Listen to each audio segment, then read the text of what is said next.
Pelemahan nilai tukar rupiah terhadap dolar Amerika Serikat terus berlanjut ke level Rp16.000 lebih.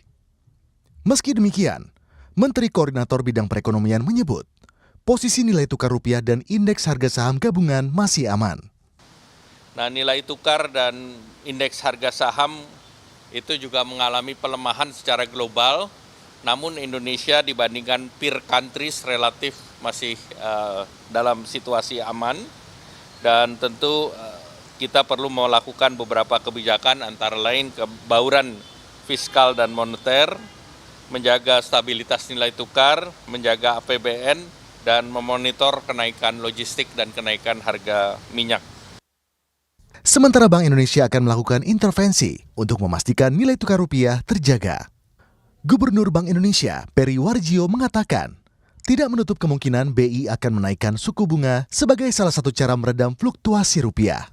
Kami akan pastikan stabilisasi nilai tukar akan terjaga. Kita terus melakukan intervensi baik di spot maupun di non-delivery forward. Juga tentu saja koordinasi dengan pemerintah dengan fiskal bagaimana untuk menjaga stabilitas moneter dan stabilisasi fiskal.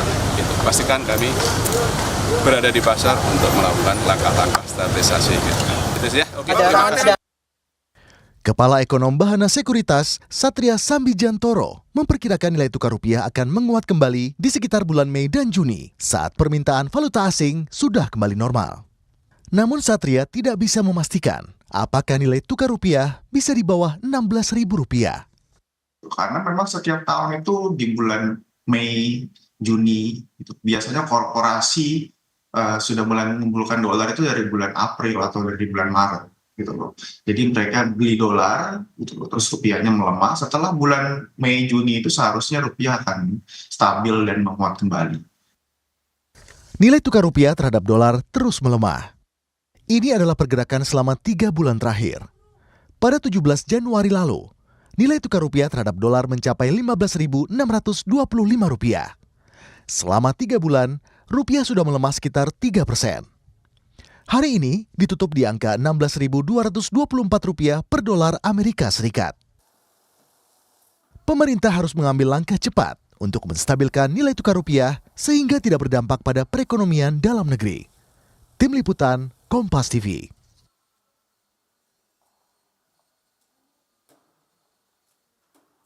Nilai tukar rupiah terus melemah ke level Rp16.000 lebih. Sampai kapan pelemahan ini terjadi dan apa dampaknya?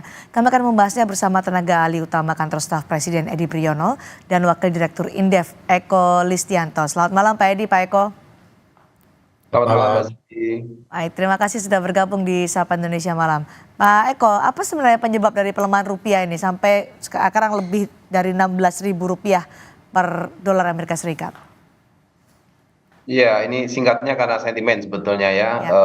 Sebetulnya kalau sehabis Lebaran itu memang kecenderungannya ya dalam 4 tahun terakhir rupiah akan melemah begitu, terutama di pembukaan awal-awal minggu ya pada setelah libur Lebaran itu biasanya kecenderungannya memang terjadi depresiasi. Nah, depresiasi sebelum 2024 ini setiap mulai masuk kerja kembali ya setelah Lebaran itu biasanya hanya sekitar Rp50 ya atau sekitar kalau saya hitung itu hanya sekitar 0,4% begitu. Tetapi pada beberapa hari terakhir ya katakanlah 2 hari terakhir ini memang depresiasinya cukup tinggi ya. Jadi sampai Rp300 gitu atau sekitar 2% dan itu menggambarkan ada fenomena lain begitu di luar aspek yang memang fundamental ya, yaitu adalah sentimen terutama memang dipicu oleh konflik yang sedang memanas ya antara Iran dengan Israel ini ya. Saya rasa itu gambaran umumnya seperti itu Mbak Cindy ya terkait dengan apa yang terjadi rupiah akhir-akhir ini begitu. Bisa diperkirakan sampai kapan pelemahan rupiah ini terjadi?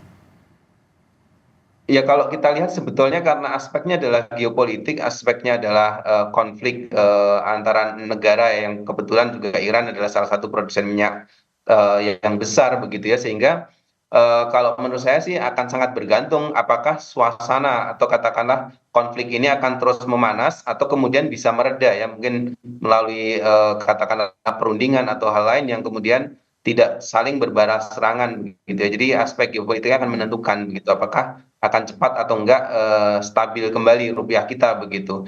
Di luar itu memang sisi supportnya masih cukup terbatas ya dari dalam negeri. Kebetulan kan terakhir-terakhir kita surplus kita ya, surplus perdagangan kita juga cenderungnya turun begitu. Baik, kemudian Pak Edi, ada upaya pemerintah untuk menyelamatkan nilai tukar rupiah supaya ada langkah-langkah stabilisasi yang diambil? Kalau nilai tukar itu sebenarnya tupoksinya Bank Indonesia, Ya. itu bukan tupoksi pemerintah. Jadi kalau mengenai langkah-langkah yang diambil, ya Bank Indonesia sudah tahu lah. Tadi kan juga di pengantar Pak Gubernur BI kan sudah menyampaikan ya, intinya Bank Indonesia melakukan intervensi. Tapi itu tupoksinya pemerintah, tupoksinya Bank Indonesia ya. Karena Nah kalau pemerintah, ada koordinasi Bank Indonesia dengan pemerintah untuk melakukan ya langkah-langkah pasti. stabilisasi. Jadi apa saja yang diambil kemudian? Pasti. Jadi kan rapat koordinasi itu pasti terjadi. Tapi kalau detail langkah yang diambil, saya kira Bank Indonesia ya yang lebih baik yang menjelaskannya. Kalau pemerintah itu kan kita mencoba memitigasi dampaknya ya. Karena kalau pelemahan rupiah atau penguatan dolar itu kan dampaknya terhadap barang-barang impor, harganya menjadi lebih mahal. Nah kalau kita lihat komposisi impor kita itu mayoritasnya bahan baku dan barang modal gitu. Dan itu kemudian ongkos industri di dalam negeri itu akan semakin meningkat. Tetapi jangan lupa pelemahan mata uang dalam hal ini rupiah itu juga ada potensi manfaat gitu, karena untuk perusahaan-perusahaan atau untuk produsen yang produknya itu ekspor oriented itu produknya menjadi lebih kompetitif. Oleh karena itu untuk saham-saham perusahaan yang bergerak di bidang perkebunan dan pertambangan dengan adanya pelemahan rupiah itu harga mereka naik karena kemudian mereka menjadi lebih kompetitif di pasar. Jadi tidak sepenuhnya buruk ya, tapi ya tentu saja tetap dilakukan upaya stabilisasi dan pengendalian oleh Bank Indonesia. Oke, betul demikian Pak Eko. Ya sebetulnya ini perlu koordinasi ya. Memang benar bahwa dalam jangka pendek katakanlah untuk mengatasi pelemahan ini sisi moneter ya, kebijakan moneter harus lebih proaktif begitu dalam konteks ini ya Bank Indonesia sebagai otoritas moneter ya. Katakanlah intervensi langsung seperti sebetulnya pelemahan rupiah kan tidak terjadi hanya di bulan ini ya. Bulan lalu kalau kita lihat cadangan devisa kita dalam sebulan itu sudah turun 4 miliar US, yaitu besar sekali begitu.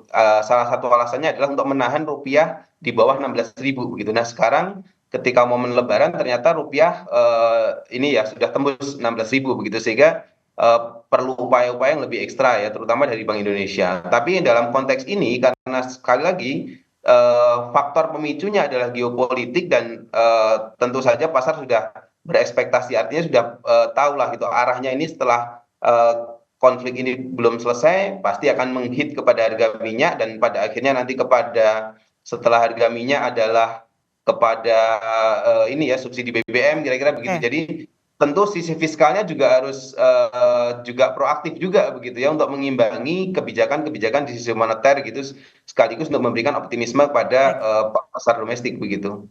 Oke, jadi apa yang harus dilakukan oleh pemerintah, mengalokasikan anggaran untuk bisa menciptakan stabilisasi ini, Pak Eko? Oke, dalam jangka pendek sebetulnya kalau kita lihat ya tentu kalau ini berkepanjangan begitu pelemahan rupiah ini pasti juga pada akhirnya sektor real akan kena begitu, sehingga langkah-langkah menurut saya yang cukup strategis adalah misalkan kita harus memilah dan memilih ini belanja-belanja produktif mana yang bisa didorong begitu. Karena kan kita tahu bahwa ada belanja produktif dan non produktif ya. Jadi yang menurut saya sih yang sekarang lebih banyak yang non produktif itu ya harus kita coba lihat ulang begitu ya. Terus yang kedua ya seperti yang dikatakan Pak Edi tadi, hantaman pertama biasanya nanti adalah produk impor ya yang nilainya akan mahal dan itu pasti akan menghantam kepada inflasi. Nah sehingga bagaimana kemudian mencarikan alternatif di dalam negeri itu jadi PR yang penting ya bagi pemerintah gitu untuk bisa memastikan tidak ada masalah dengan bahan baku begitu ya, dan kemudian juga ekonomi kita di domestik bisa tetap menggeliat begitu. Untuk bisa menggeliat ekonomi domestik, apakah juga tetap melindungi daya beli masyarakat jika nanti pelemahan rupiah terus terjadi? Ya, tapi cara melindunginya tidak harus melalui ini ya perlinsos atau sejenisnya begitu. Kenapa? Karena sebetulnya pemerintah sudah punya hitung-hitungan. Kalau kita lihat sebetulnya harga minyak sekarang kan di asumsi makro itu 82 US per barrel. Sekarang 85 ya atau 90 lah untuk Brent gitu ya. Jadi tapi masih dalam toleransi sebetulnya itu, kecuali nanti kalau misalkan tembus 100 US per barrel dan waktunya agak panjang begitu ya, tidak hanya karena aspek sentimen tapi memang karena aspek fundamental, di situ mungkin perlu mereview lagi begitu, apakah subsidi energi sudah cukup atau penyesuaian-penyesuaian begitu. Baik, langkah-langkah apa yang sudah disiapkan Pak Edi untuk bisa tadi kata Pak Eko perekonomian di dalam negeri terus menggeliat? Ya, kita kan mengantisipasi ya. Sebenarnya harapan kita tadi Pak Eko betul gitu ya. Sebenarnya pelemahan rupiah atau penguatan dolar saat ini kan penyebabnya lebih karena faktor eksternal ya. Jadi itu yang kemudian tidak mudah kalau kita kemudian faktor eksternalnya tidak berubah gitu ya. Nah, tetapi yang kita bisa lakukan kan untuk memitigasi dampaknya ya. Tadi sudah disampaikan gitu ya. Jadi kalau terjadi pelemahan mata uang, maka produk impor itu kan menjadi lebih mahal. Jadi sebenarnya ini pasti akan memukul sektor industri dan juga beberapa harga pangan yang kita impor. Contohnya bawang putih ya. Bawang putih itu 95% itu impor. Kedelai juga impor banyak gitu ya. Kemudian garam industri juga kita impor. Nah, itu kemudian akan berpengaruh terhadap industri. Nah, kita memitigasi dalam hal ini kita mencoba untuk melihat dulu ya ini sampai seberapa lama gitu. Kalau menurut para analis kan ini biasanya kan tidak lama ya, karena memang bulan April Mei itu biasanya permintaan terhadap dolar itu memang tinggi gitu ya, sehingga kemudian dolarnya harganya mahal atau dengan kata lain rupiahnya melemah gitu ya. Tapi biasanya itu kemudian nanti setelah Mei atau mendekati Juni itu kemudian dia dolarnya turun lagi atau rupiah menguat. Nah, kita akan antisipasi itu. Nah, tapi nanti kalau berlanjut, ya tentu saja kita akan lakukan langkah-langkah untuk pertama melindungi industri dalam negeri ya, supaya tetap bergeliat.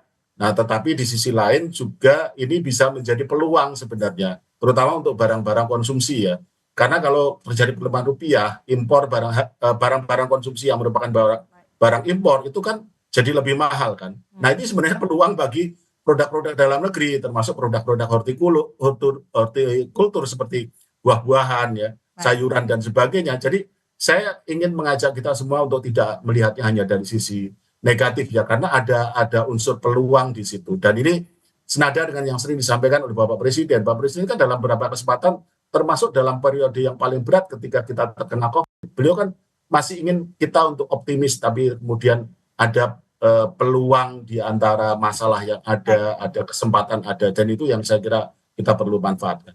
Baik, rupiah melemah saat ini lebih dari Rp16.000 per dolar Amerika Serikat, tapi pemerintah juga sudah menyiapkan mitigasinya. Terima kasih Deputi 3 Kantor Staf Presiden Edi Priyono dan Wakil Direktur Indef Eko Listianto sudah berbagi pandangan dan informasi bersama kami di Sapa Indonesia malam hari ini. Selamat malam.